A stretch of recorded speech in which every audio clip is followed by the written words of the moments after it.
Hola amigos del fútbol, bienvenidos a Pase Gol. Hoy haremos un poquito de historia, hablaremos de la quiebra de Racing y su impacto en el fútbol suramericano. Recuerden suscribirse, darle like al video y agitar la campanita. Bienvenidos.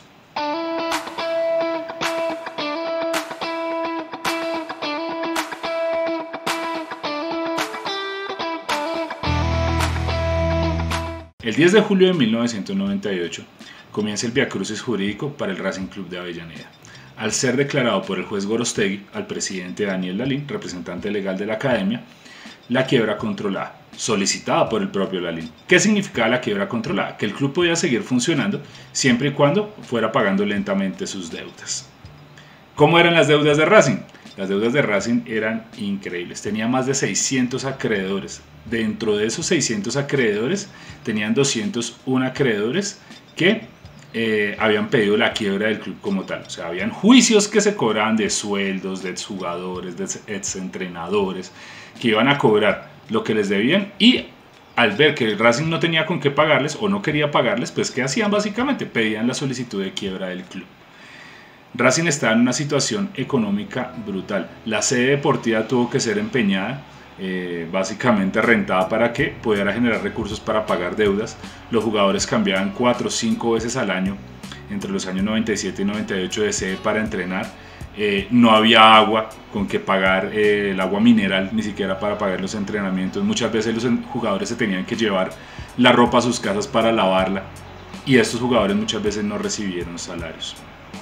En la cancha, ¿cómo le fue a Racing? En los años 95 y 96 Racing tuvo buenas campañas, obtuvo el segundo lugar detrás de Vélez, 9 puntos detrás de Vélez, pero obtuvo el segundo lugar. Y en el año 96, dirigidos por Miguel Ángel Brindisi, obtuvieron también el segundo lugar detrás de River. ¿Qué pasó en ese momento? En ese momento ese puntaje les dio para clasificar a la Copa Libertadores, pero la Copa Libertadores no daba los ingresos suficientes que hay en este año y no daba la venta de jugadores que se lograron en esos años. En el año 97 el único jugador con proyección de salida internacional fue el Piojo López, que salió al fútbol español. Pero volviendo a los números, recuerden, Racing debía 66.5 millones de dólares, tenía 600 acreedores, de los cuales 200 eran exfutbolistas y exentrenadores.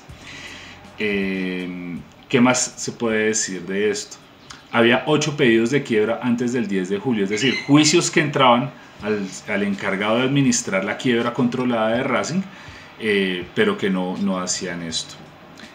Pasó el tiempo, los jugadores con cambio de sede de entrenamiento, con el estadio amenaza de entrar, y llegamos al año 99. ¿Qué pasa el 3 de marzo de 1999?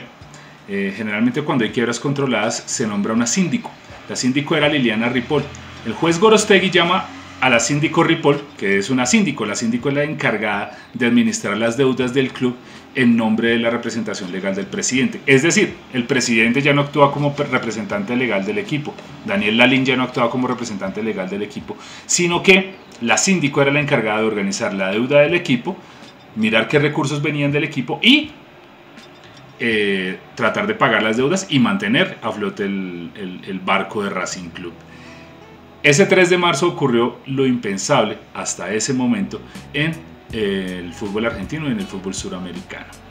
El juez Gorostegui le dice a la síndico Ripoll: hay que clausurar Racing, hay que cerrar Racing y que Racing no exista más.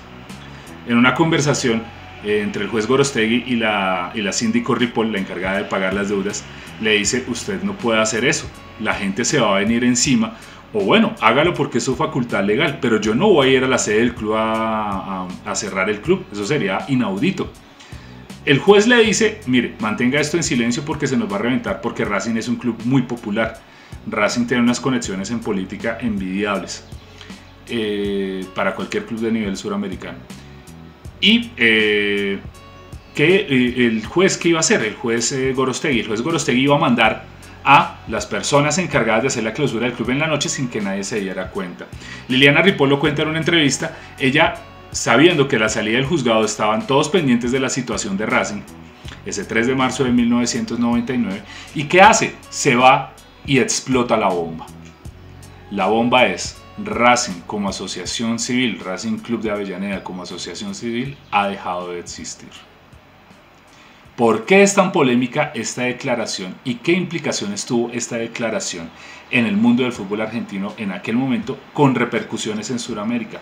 Porque los clubes en América Latina eran asociaciones civiles sin ánimo de lucro. Les recuerdo, Millonarios antes se llamaba Club Deportivo Los Millonarios y era un club deportivo que no tenía beneficio de lucro. No podía recibir ingresos a gran capital a su accionariado.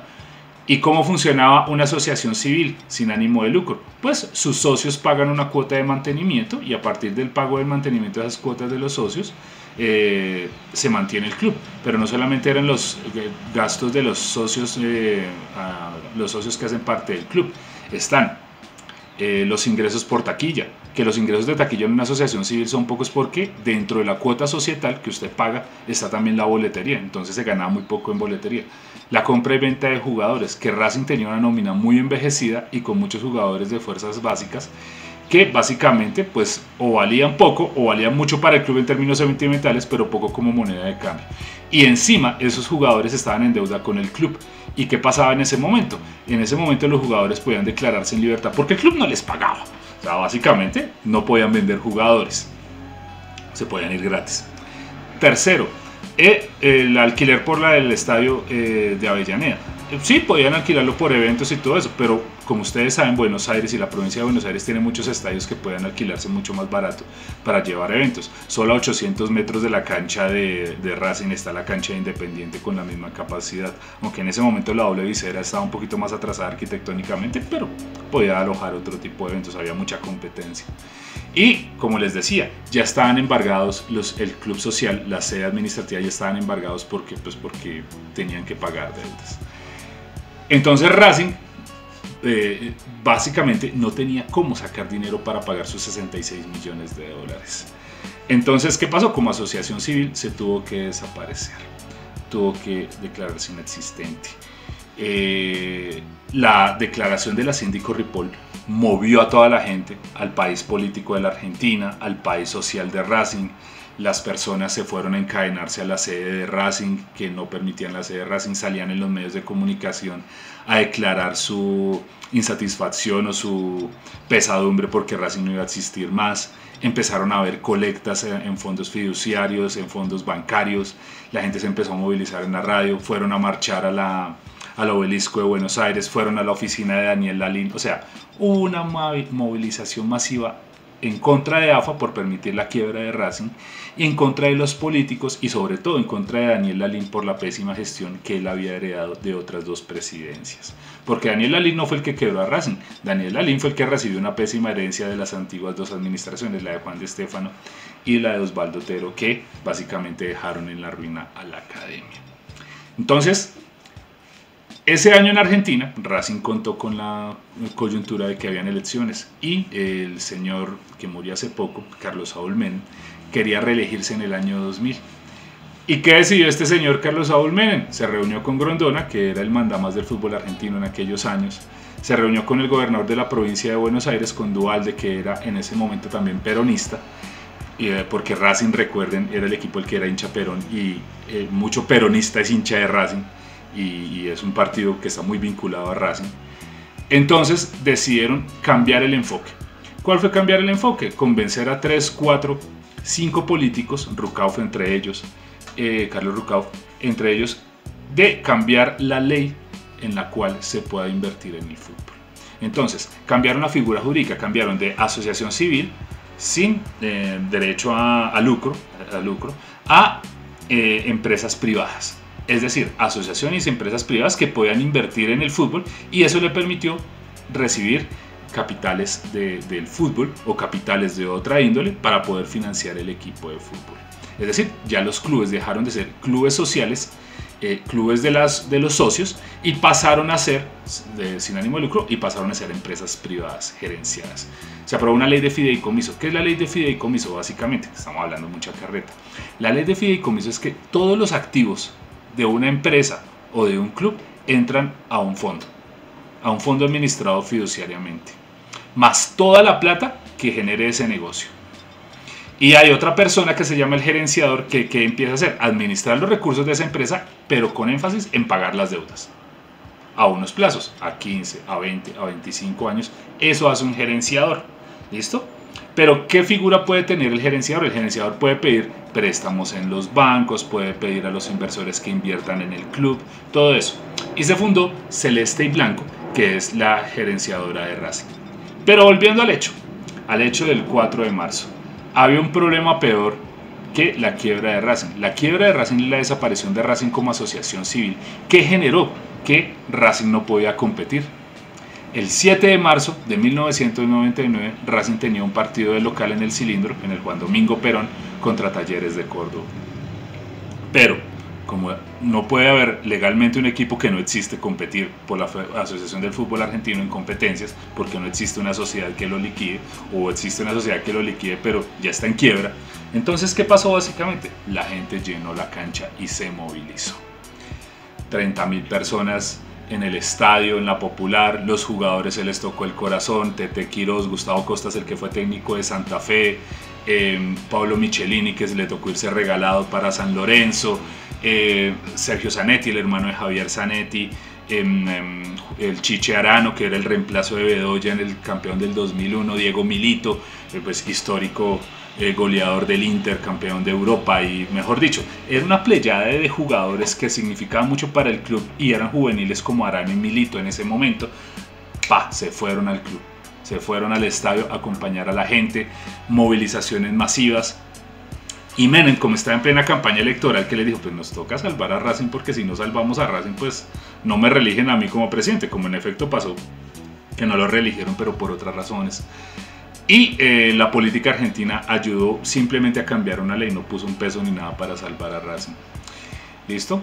Entonces, Racing duró 8 años gerenciado con la sociedad Celeste y Blanco. La sociedad Celeste y Blanco sí sacó esas deudas, pero se robó más plata de la que ingresó, entonces tuvieron que liquidar ese fondo de gerenciamiento y volvieron otra vez a Racing, asociación y club civil, sin derecho de ánimo de lucro. Hoy Racing es un club modélico, pero que pasó del año 98 al 2008, o sobre todo del año 98-99, una de sus peores desgracias administrativas, de no haber sido por la movilización en la política para cambiar la ley, de no haber sido por la movilización social para superar ese trance tan terrible para los hinchas, que desaparezca su club y no esté a la altura de la competencia, hubiera sido imposible que se hubiera recuperado Racing y que todavía estuviera existiendo.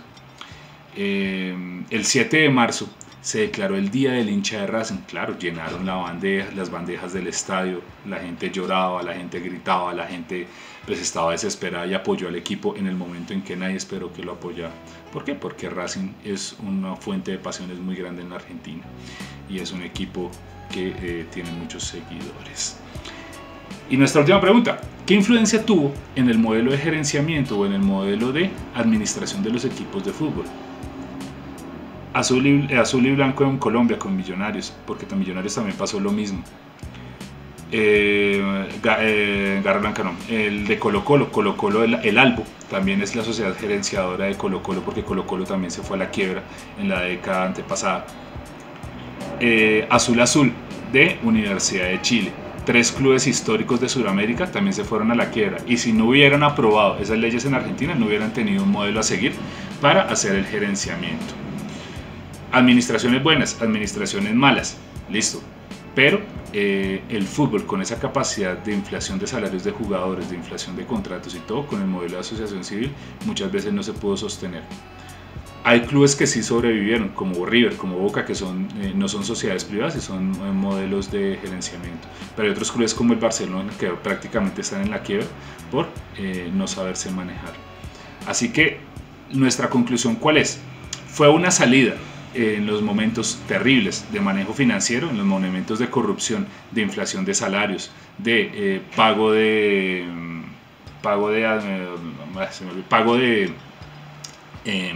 comisiones altísimas para los empresarios, mal pago de patrocinios, boletas baratas. En ese momento los gerenciamientos sirvieron para sacar los equipos a flote, pero tampoco es la única solución. La solución es tener un manejo financiero sano, saber administrar lo que se recibe. Siempre se va a recibir más de lo que se pueda gastar, porque hay que invertir en el club. Entonces, no hay modelo perfecto, pero en un momento histórico como la década de los 2000 en Sudamérica, sí sirvió el gerenciamiento. Al menos lo sacó de deudas y permitió mantener a los clubes. No olviden suscribirse, recuerden, siempre compartir el video. Y un abrazo de Pase Gol.